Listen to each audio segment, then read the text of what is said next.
So now I'd like to introduce Pat Atwal, CEO for Inland RCM. Pat is an entrepreneur, it's a hard word, leadership coach, speaker, and CEO. She began her career as an attorney, managing a clinic, educating groups living below the poverty line about their legal rights. Over the years, she's been an owner, founder, led companies to success, including the provision of services to hospitals with 250 plus beds, medical clinics, and physician practices. Her executive roles have provided her with the opportunities to mentor employees, establish a best places to work winning corporate culture, and bring a perspective to leadership teams informed by her past experiences. Her rewarding career has been characterized by change and evolution driven by the desire to maximize the value she can add and remain a lifelong learner. So, with all that, my friend, Pat Atwal. Oh, you got a mic? Okay.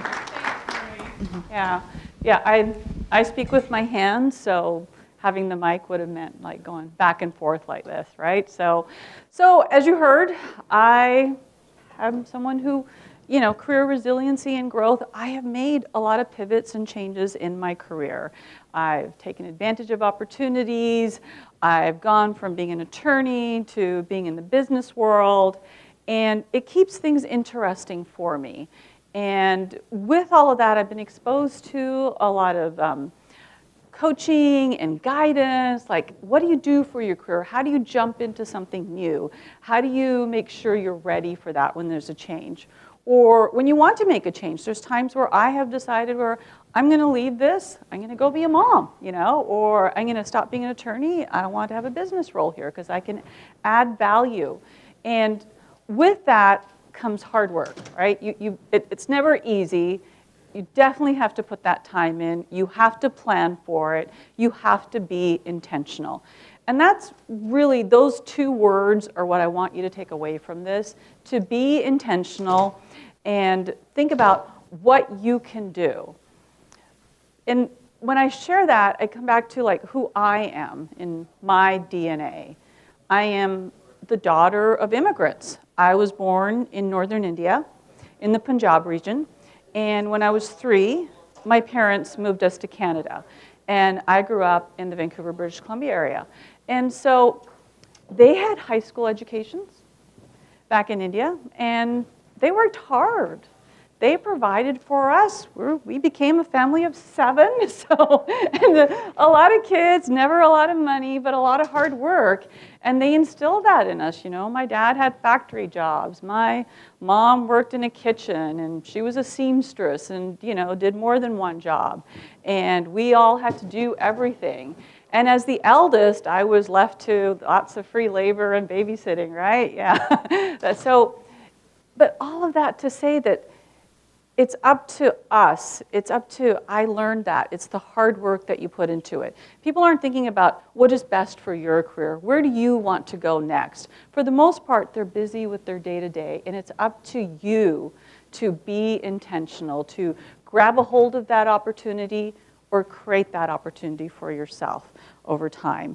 And I think with each of our lives and our careers and the things that we do, we can get into autopilot mode, and that's what happens with people. I've done that too at times in my career where you're like, okay, I got the kids, I got this, I got the job, then come back and do everything, and then a week has gone by, and then you're suddenly getting ready for the next work week. And it's okay. I mean, we're busy, we're trying to make ends meet, and we're stressed out sometimes, but when you're in that autopilot mode, you're not taking that time to invest in yourself. And that's what I want you to think about. Your job, that's the majority of your time every week. It's important. It's important. It allows you to have the things in your life that you want to have. That's why you're doing it. That's a big, giant part of you. Put something back into that and create this resiliency and opportunities for growth. So this is kind of like the traditional path, the way people used to look at it, right? I'm going to go and get my high school education or get my college degree and take that job that comes along, right? And then I'm going to work hard, I'm going to be zeroed in, I'm going to get to the next step, and then the next step, and that's what people used to think about it as like, right? But that's not really the way it happens anymore. I mean, the career path can meander. We can make lateral moves. We can make complete pivots, as I've done. But it is unique to each of us, and it is your journey. And that's why it's important for you to be thinking about what you want that journey to be for you.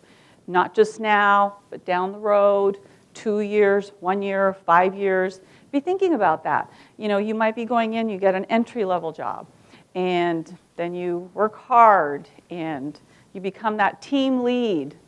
And then life happens. You have to move, or you have to change your work schedule and work in a different way. And instead of like that step up, you're thinking like, oh, I'm going to go over here. I'm going to move to a different place and start over. It might be in different careers like I've done, or it might be in a different department or for a different employer. But be thinking about that we all have our own journey. And it is also up to us to be a part of that and be in that moment and looking ahead to where we are and where are we going, or just looking up and saying, what is happening around me at this institution where I work? You know, so it's, again, all about the individual. So the learning objectives, they asked me this when I put this together. So the learning objectives, like you want to create resiliency for your career path. Whether you're an executive, a manager, an individual contributor, in that regard, we're all in the same place. When things happen and change around us, it's up to us to be prepared for that. And if you are in that framework and you're thinking about that new job and you start, what do you do to make yourself successful? What can you do as you approach a new role to dive in and put yourself in a position to be as successful as possible in that? And we'll also learn about the tools that your HFMA membership provides to you that can support you in what we're going to talk about here today, about your career path, about additional learning, about skill sets, about job searching. So the great Stephen Covey, hopefully everyone's heard of him. It's like, I am not a product of my circumstances. I am a product of my decisions. It gets back to us. And I always look at it that way. It makes me feel like I'm in control and puts me in the driver's seat. So often we can get stressed out about things and feel like we don't have control over that. But this is the biggest part of your week. Try to do the things you can to have control over where that future is for you. And be intentional. So it means about being in the right mindset, about being proactive. It's a term that's used often these days, but it really does drive it home. You need to be proactive about your career, not in autopilot mode. Change is the norm. We are in an industry where there are changes happening all around us, and it's unreasonable for us to expect that it's not going to affect us in some way. Technology, conglomerations, acquisitions, movement of people. And within all of that, take a moment to invest in yourself. You're busy, you're working hard, nose to the grindstone, but it's okay to take some time and say, okay, well, what do I want to do? Maybe I plan for 2 hours a week where I'm going to take that course online.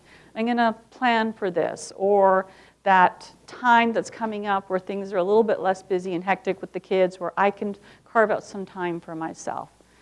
These are things that if you're thinking about it, there's a much better chance that you'll be doing it, and just feel good about doing it. I mean, this is what you give back to your family, what you invest in yourself. And if we're doing that, hopefully we're not super surprised by changes that happen around us, right? And it can happen really quickly. Your manager can get promoted. Your VP or your CEO can decide to leave the company and suddenly everything is different. Or your company makes a pivot, a move where suddenly the services you're providing are not part of what their future is, or you find yourself having to navigate reporting and working in a different cultural environment. We know all of this happens. We know we experience these things. And so rather than be like, oh my God, deflated, put yourself in a position so that if that happens, you have a softer landing, or better yet, you're able to grab onto that next opportunity and move forward for yourself. So I love this image. I use it a lot. So the idea of scaffolding, set yourself up for resiliency. And very plainly, it's to protect the workers, but it's what you can use to protect yourself. These things that we're going to talk about, creating that resiliency for yourself. I first kind of started thinking about this way when my son was in I think 3rd grade, and math, it was that Common Core type. That's really tough to learn that way, and that's what they were doing. And at one of the conferences with the teacher said, it's okay to give him the answer, and then he can figure out how to get there, or give him that next step in solving that algebraic equation, so he can figure it out. And she called it scaffolding. That this is scaffolding. We're giving them things so they can use to climb up and be comfortable and get there and know where they're going. And that's the image to keep in mind. This is what I want to convey to you, to create this for yourself and be thinking about what you need to do that for you. So, not a surprise, build your network and your professional reputation as you're doing this. That's what you're doing. And it's there's different ways to do it. You're here, you're doing it right now. This is it. And there's ways you can be working on it daily as well. And I want to share some strategies that I picked up along the way, and hopefully you don't find it intimidating. You want to be able to take these small steps for yourself. And there's a tendency sometimes for some people to just work super hard, and there's others that are at the office. They're working, but they're walking around and it's like, hey, good morning, how was your weekend? They're doing all of this, right? They're being visible, and that's what you need to be. And when you have these conversations, you're talking about what you do, or they know who you are and what you do, and they begin to understand what your value, what your contributions are, and maybe your potential, because you talk excitedly about something and they're like, wow, that person might be able to do this or that. So take some time to do that. And a simple way to do it is when you're in the hallway, when you're walking by someone's office, say hi. And then next time, hey, how was your weekend? And they get to see you, and they begin to recognize you. And sometimes people can be intimidated, like, oh, he's like the VP, or that's the CFO, I'm not gonna but don't be. We're all people. Everyone likes a greeting. Everyone likes friendliness. So just give yourself a reason to be welcoming and smiling. Just those things that we teach kids, like how do you interact? And we forget that in the work world because we're all really busy. But remember this, if you walk by someone and you say hi to Marie and she's like, don't give up. She might be having a bad day, or maybe this is just what that one individual is like. Keep trying. That's the important part. You're doing this for yourself. Don't take it personally if they don't respond to you in the same way, but you keep doing what you need to do for yourself. Attend work events. As a leader, I can tell you there's a reason we try to get everyone together, that team building, that appreciation. We've set aside time to honor you, to thank you, and if you decide, oh, I'm going to go run errands, I got to get to the grocery store, and you put that off and don't do it, you're missing an opportunity. Go to the event, be there, and participate, and just hang out, and make yourself say hi to someone who is not in your group. Not someone that's not in your department, that you don't work with on a daily basis, and go up to them and say, hi, how are you? And introduce yourself and ask them about themselves. And sometimes people will be like, oh, small talk. That's kind of tough, and there's one of the careers that I didn't have on the list was real estate agent for myself. So my husband and I, when we had our own businesses, we built a bunch of townhomes and the market tanked. and we weren't selling them. So I was like, I'm going to do this, right? And so I was working with Keller Williams, and they had this great book, and I don't know, my Ninja Selling. I don't know if anyone's heard of it, but it's not really about selling. It's about building relationships. And what he tells people is like, small talk isn't easy, but have a formula in mind and pick one of those. So the formula he proposes is called FORD, F-O-R-D. So it's like, how's your family? Or how are the dogs? I see pictures of them at your desk. That's a simple, easy way to start to talk to people. Or ask them about their job, occupation. Like, oh, how are things going, right? Well, how's that big project? I heard you talking about it. The other one are recreation. Oh, what did you do this weekend? Little things that you can think about. And the D is for dreams, like, oh, where are you planning on going on vacation? So pick some of those things and have it in your mind. And one of those questions is enough to start up a conversation and just ask. That's really what it is, and reach out. But if you do that for yourself at these events, you're not in this siloed area. Others get to know you, and then you see them in the hallway, and you become even more visible, and they're aware of who you are and what you do with the organization. Take time for lunch and coffee breaks. Ask people to join you. There is an entirely different conversation that happens when you are sharing a meal together. There's a communal experience to it. We all identify with it. We're a little bit more relaxed. And that's when you really can start to build that relationship. And that doesn't apply just to people at the office. If you meet someone at an event here, and I'm going back to Spokane, I can't remember, sorry, Stephen, I was like, hey, we should do lunch, right? And we're in the same town. We should totally get to know each other.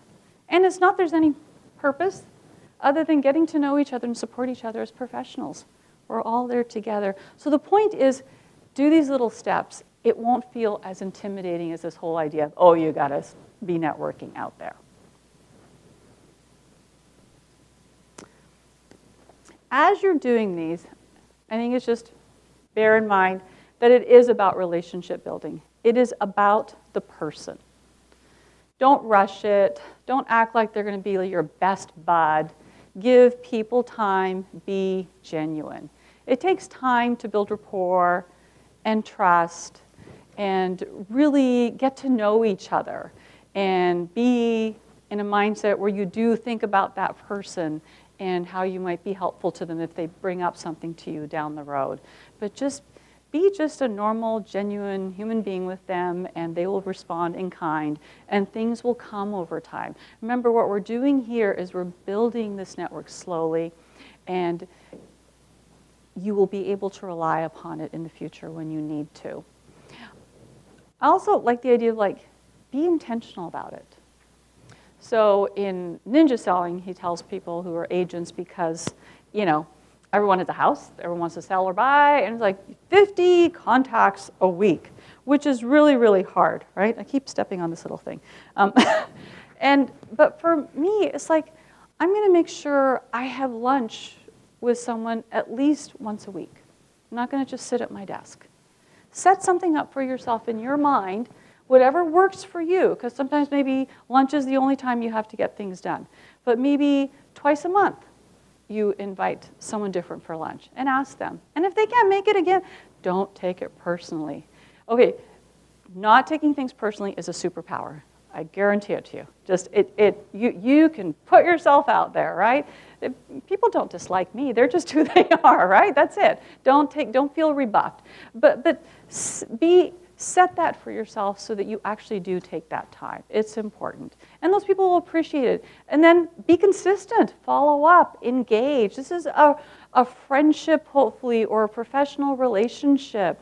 And don't just one and done. Hey, how was your weekend? When you see them in the hall, or if they're a different company, send a follow-up email. I was thinking about you, and here's a little note. Just you get it. Just keep at it. Don't give up.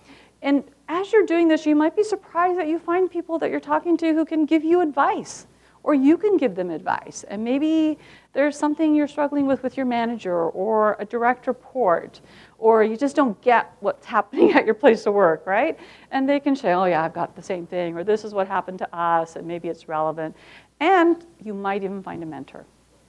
You might find someone who says, I've been there. That's my career path. That's what I did. And this is what made it successful for me. Let me just give you some advice. People like being able to help other people.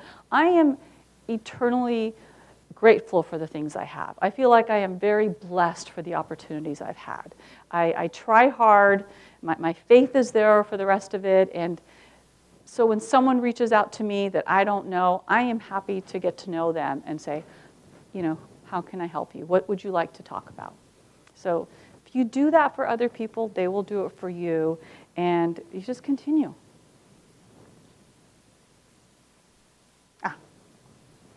So, question. How many of you consistently work at building relationships outside your department?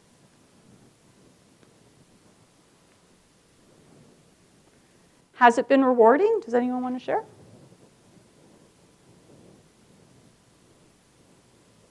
No one wants to share? Yeah.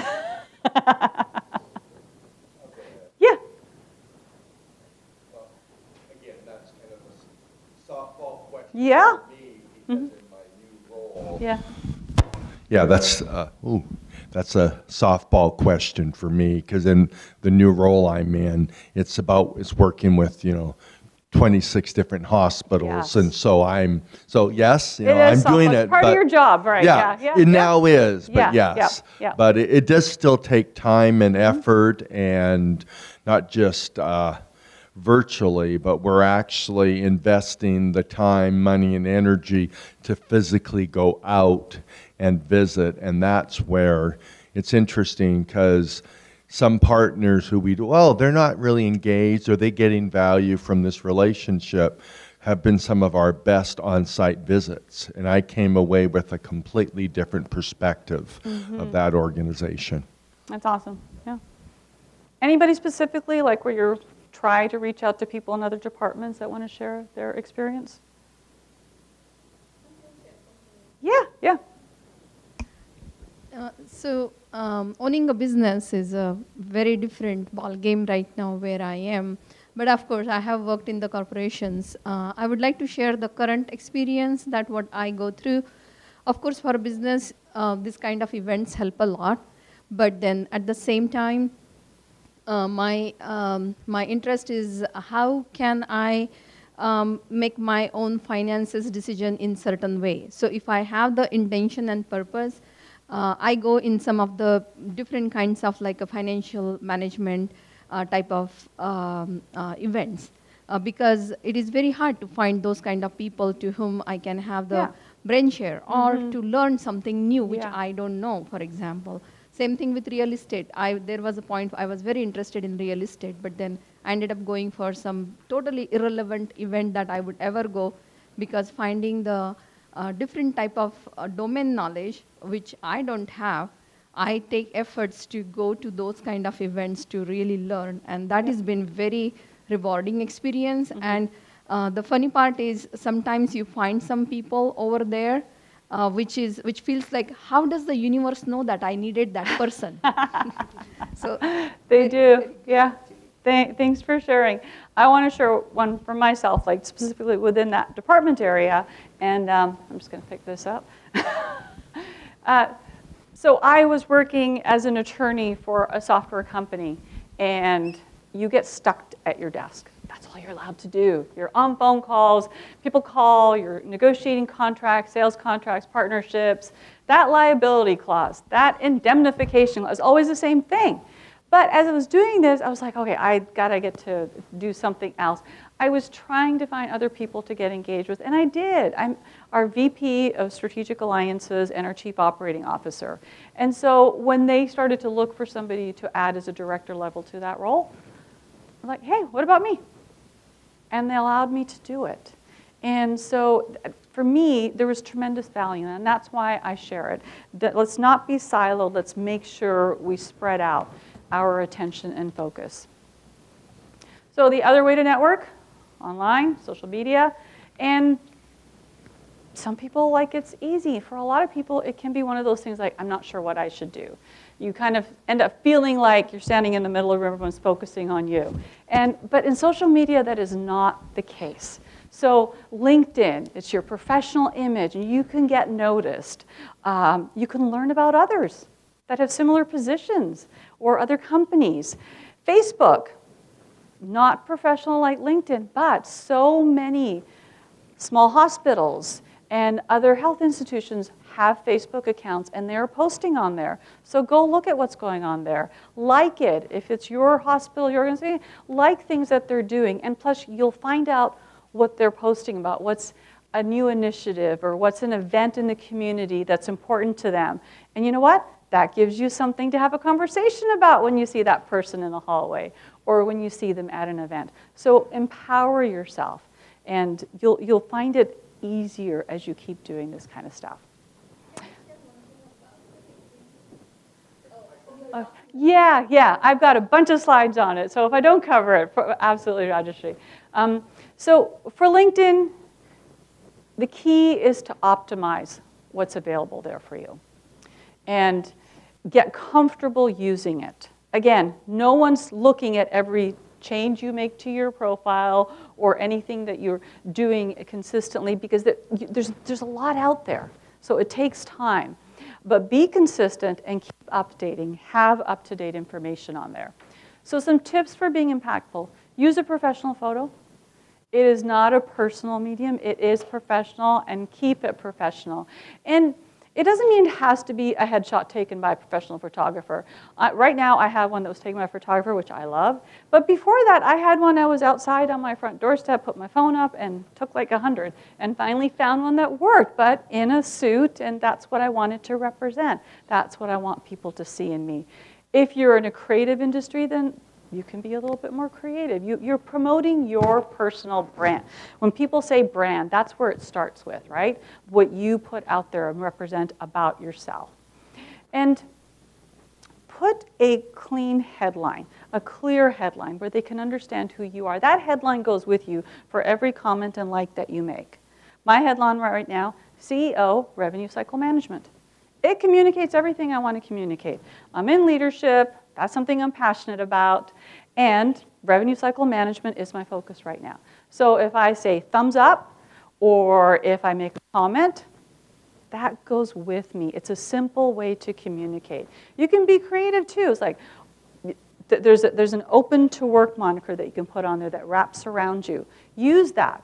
And then further, it's like looking for this type of position. You can make that as long as you want and people will see it. And provide detailed work experience.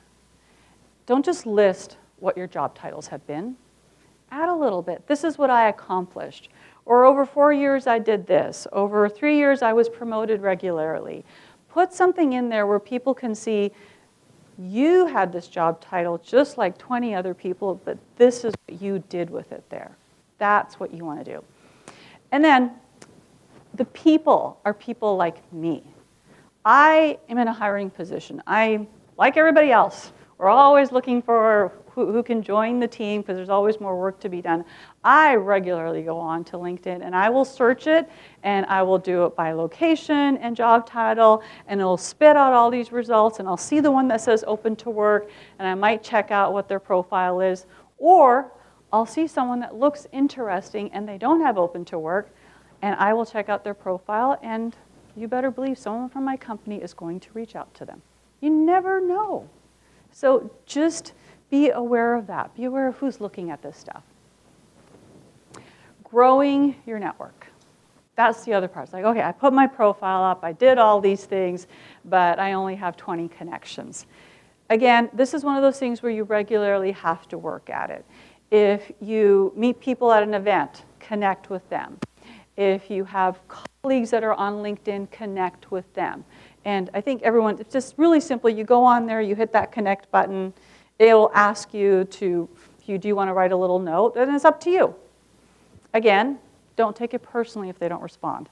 They might be someone who doesn't check it regularly, or they just don't respond, but don't take it personally. And another cool way to use LinkedIn is to follow industry leaders.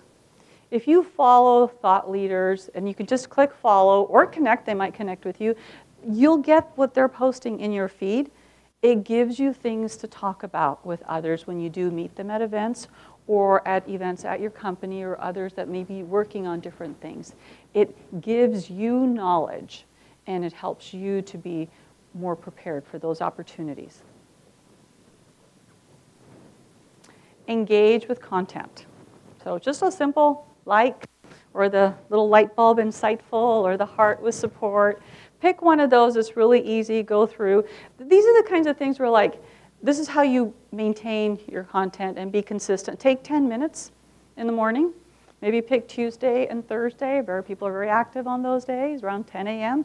And do that, and they'll see that. Comment on what someone posted. And always professional comments, no hot topics. You know, it's like, thank you for sharing, or I found this insightful. People appreciate that. And don't be worried. Don't be worried like someone's not going to like what I have to say, because most people, there's so much going on there. It's the author that's going to see what you have to say. And it's really one of those things that if I'm looking at your LinkedIn profile, I will see what you've liked and what you're interested in and how in tune you are. And maybe that's something you're thinking for a leadership position, right? So just keep that in mind about who is actually looking there. And then if you are someone with a specific area of knowledge, share articles. You know, if you read something, you can start a post and link it in there. Or you can actually just even write an article and post it, which I've never done. But I'll share articles. I have my Google alerts set up for certain leadership topics that are things that I'm passionate about. Sorry, I keep hitting that. But they come into my inbox. I'll read them. I set aside some time. And if there's something that I want to share, I'll go ahead and share that article and say, this is what I found useful with this. Or use it as a jumping off point to share something that might work for new managers or something like that, right? But there's a lot of ways to do this. Just play around with it and don't feel like you have to be shy about it. You can search for jobs on LinkedIn. I don't know if anyone's using that. But there is a job section, and you can fine-tune it. You can fine-tune it by location and title, remote work, whatever, hybrid. There is a lot of stuff in there, and people are paying to post on there. So these are companies actively hiring. So take advantage of that. You can join groups on LinkedIn. I'm part of like several executive leadership groups, a healthcare leadership group, medical billing group, a bunch of groups. They're posting and talking about things that are relevant to my industry and what I want to hear about. But the other great thing, though, is that if you're looking for potential opportunities or seeing what's out there, in these groups, people will share, hey, a friend of mine works at so-and-so. They just posted this job. I'm just sharing it to my network. It's a great way to know what's available out there. Follow companies, hospitals, medical associations, whatever it may be that the target for you. If there's a place where you would like to maybe get a job, you know they're a great company to work for, or you're just curious about what they're doing, follow them. They will come up in your lead, in your LinkedIn feed, sorry. And when they post, there's a job available. You already know about them. You can talk to them about what's important to them in posting, and you can apply for the job. So it's all about building on those things. And then there is a great learning section to LinkedIn. I don't know if people have, yeah, I see a nod. It's awesome, isn't it? Has anyone used that learning section there on LinkedIn? Yeah? Yeah. It's great. If you look at it, it has like thousands of things available. Everything from soft skills, like I make some of my managers do this one, or well, I ask them to do it, how to have hard conversations. Sometimes people struggle with that. Or just basics of accounting, or how to read financial statements. I mean, it's endless what's there. You can search for it and find it. And the cool thing is, there are people talking to you as if they were teaching you. And there's a menu part of it where you can say, I don't need all these 10 sections. I just need section 4 and 5 and zero right in on that. And so you use it the way you want to, even if you just spend 15, 20 minutes or so, half an hour, whatever's important to you. And then there's ways where you can do stuff and get certifications through them, a badge that you completed this. But the cool thing is, like, it allows you to learn certain skills like how to show empathy, how to be a better communicator. And you can use it in any way you want to. Things that you might not have available at your current place of work, you can access those kinds of skills through something like this. And then there's other ways to expand your skill set. And I wanted to go into those as well. It's always ongoing, right? It never ends. Think about it that way. You're always looking at what you can do, but it's time and effort in yourself. And the way I look at it, it keeps me energized. It keeps me interested. Every time there's something new, being in this group, meeting all of you, you hear different perspectives, right? It's just very, very, very cool. And that's another part of it. Like sometimes our jobs can become so routine. And this is a way to introduce some variety to it and different thought processes. So obviously there's certifications, and we're going to go into some of those here in a few minutes with HFMA. But there's certifications that you might be able to get other ways too through your employer. They might make that available. Some employers have leadership tracks, so ask for that. Finish your degree. Maybe you've been waiting to do that. Do that for yourself. You're going to meet new people. You're going to be able to get different ideas, and you might find out about other things that you didn't even think about that you wanted to do. So again, take that time for you. Project work. A lot of people don't think about this, but like if there's a project that needs to be done and you're here in a meeting, and raise your hand. Say, you know what, I can do that. Let me take that on. And managers love that. It's like, okay, that's great. So let me know what support you want, and here you go, right? But you get to test your skills, and you get to show yourself in a different way as someone who's stepping up and someone who's willing to take on a challenge. And maybe you'll get to present the results of that project at a higher level meeting. You never know. I always do that. If I ask someone to do a project, I want them to present the results because I want them to have that opportunity because I love it. I mean, I've had those opportunities. I want to give it to other people. And all of this puts you in line for those career opportunities as they come up, right? It just, again, it builds. It's that scaffolding, the ability to be able to jump and do that. And you're doing it for yourself. So let's talk about HFMA membership and what you can do say. So find your own path. It's on the website. It's awesome. It's a different picture because I tried to copy the picture. It didn't come across as clean as this one. But you get it. Find your own path. You can go boldly in any direction you want, right? And so there's the career resources on the website. Have people accessed that? Do they know that it's there? Okay. Let's look at it. It's that last one right there. Not because it's the least important, but it does stand out right there, as you can see it. So you can go in there and do a self-assessment. Let's just say you're inspired. I want to do something for me, but what do I do? Go to the website, and you can pick a path. There's 3 paths there, and you can do a self-assessment, and it will spit out, hey, this is what we think you might want to do, and here are the resources for you, and you can customize that. There's infinite ways to drill down into it. But again, it's something you're choosing to do for you. It's not like you're told by your manager. I do want to go off on a little tangent here. That whole idea of what do you want to do? When I took over this position, I talked to a bunch of people who were in these different positions, and some of them said, like, well, no one's ever asked me what I want to do. And they worked really hard. They're great people. And they've done the same job for 5, 10 years. And then the answer is no one's ever asked me. It's like, okay, think about it, because I'm asking you. But that's how you keep employees motivated. That's how I lead. That's what you want to know. You want to know that they want to do something. But you don't have to wait for someone to ask you. You can do it on your own and be ready for it. So if you go further into that, for the certifications, there's a bunch to choose from. We'll go in. And there's also job postings. Do people look at the job postings on the HFMA website? Yeah? Okay, cool. And they're highlighted in the newsletter too. Newsletter hits your inbox, and there's a bottom section right there that'll highlight the last 10 to 15. And that's a great way to know the newest ones, or I don't know if they pay to get those highlighted, but they're there.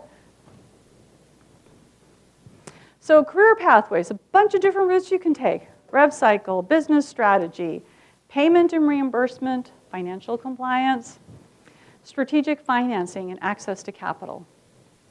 But There's workshops, there's courses, all things that you can schedule when you want to do, when you want to go ahead and make the time for it. Maybe when you're waiting at the airport for the flight home, right? But those are things that you can do for yourself. Certifications. A new one added, Executive of Healthcare Revenue Cycle. This is Lisa Kirk's slide. She was awesome enough to share it with me. She shared it in Idaho. But you see the certifications there. And the CRC are like, some of the chapters, they'll do boot camps, they'll do things. They really want to be helpful to their membership and give you that opportunity to learn more, to give back to this community and to the organizations that we serve. Okay, who has completed a certification? Drew. Okay. What was your experience? Yeah? I did my CHFP. Yeah.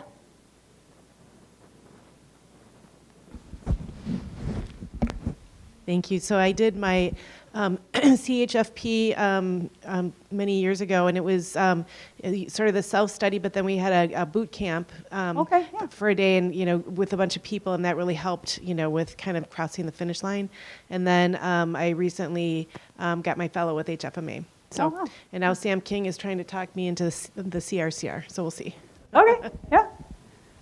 Can I get someone else to share their experience with that? I saw hands. Come on. All right, there we go. We're going to pick someone on this side now so Adam can run back. I just want Adam to run. I've been in HFMA for a long time, and I'll just say the certifications now are so easy. We used to have to go and get, easy's not the right word, but we used to have to go to get proctored. And so now you can go and take the test from your computer. So if you hadn't heard that, you don't have to go to the college and do that anymore. I'm a certification junkie, and I love how HFMA has it set up because you can do it at your own pace. We've talked about boot camps and the chapter, and then they give you really neat badges for your LinkedIn profile now, so you can put them out there. But and I think, aren't they free now if you're a member? I thought they were. Back in the day, you used to have to pay a lot to do it. So if you're a member, take advantage. That's why I say it's free. Yeah. So whether you're paying direct or an enterprise member, right? I think it's free for everyone, right? Yep. Yeah. Okay. Yeah. So if you don't know, go look at them. Yeah. And do it. That's a lot of expertise knowledge that you get access to. Thank you. Okay, we'll have questions later, and then Adam will run back.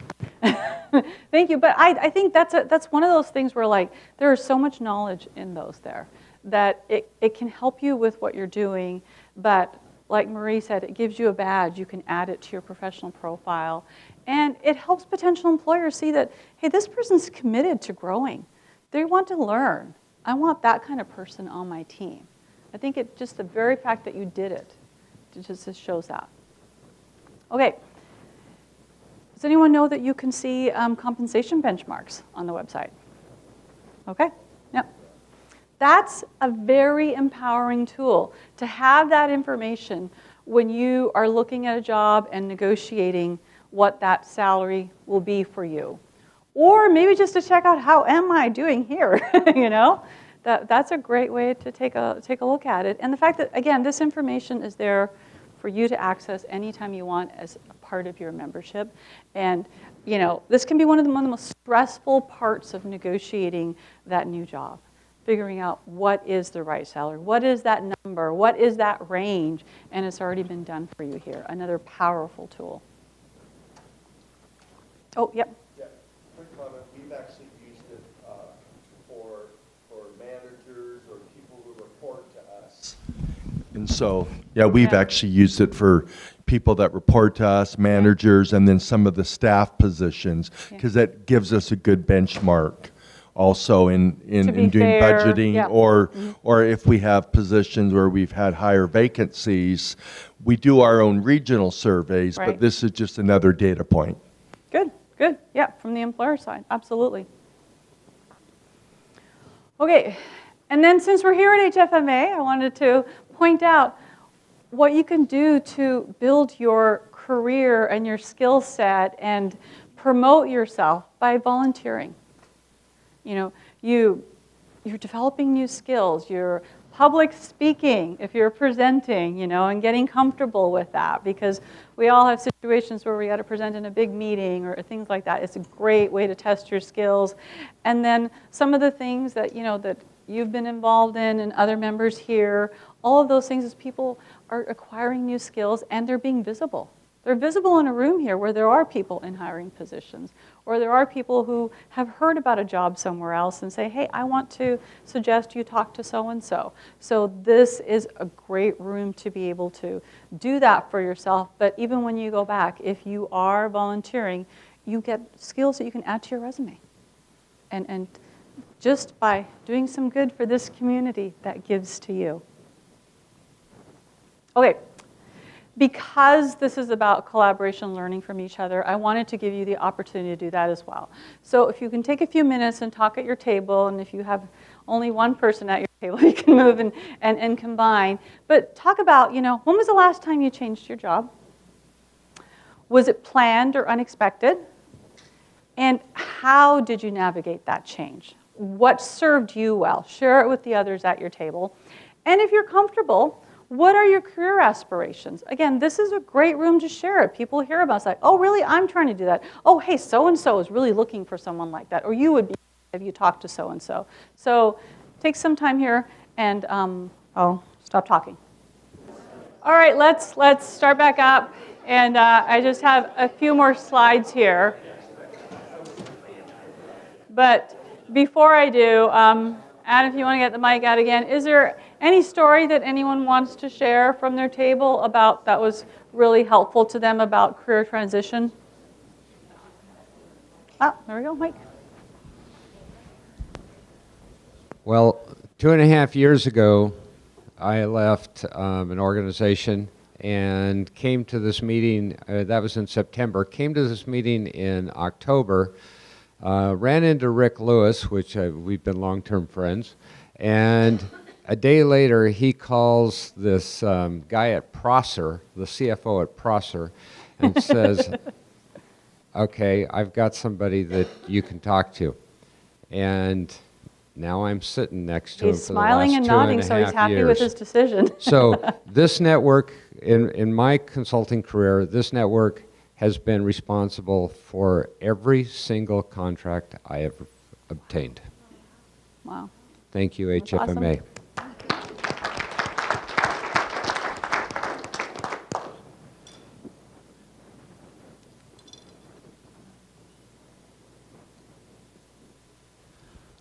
Michael, you just made a really good point, and I've been wanting just to kind of put more of a bead on that.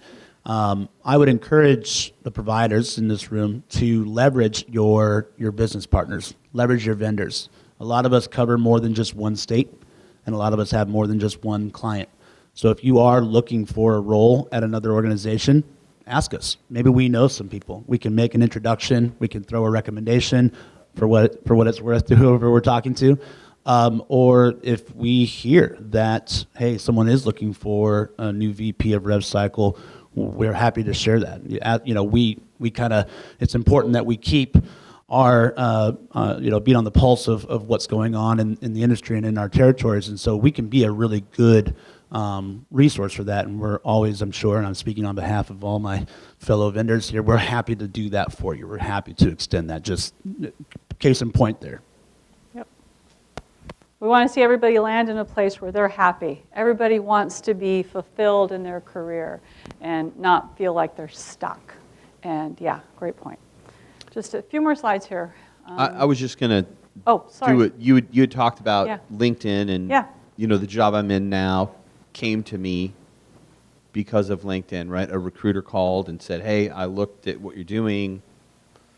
Do you want to do this someplace else? And, it was the perfect time. I know we all get recruiter calls periodically a lot, but I think encouraging that that can be really helpful. And you can flip the switch that says open to opportunities, if that makes sense. Sometimes you don't want to do that because you don't want your employer to see it, but absolutely,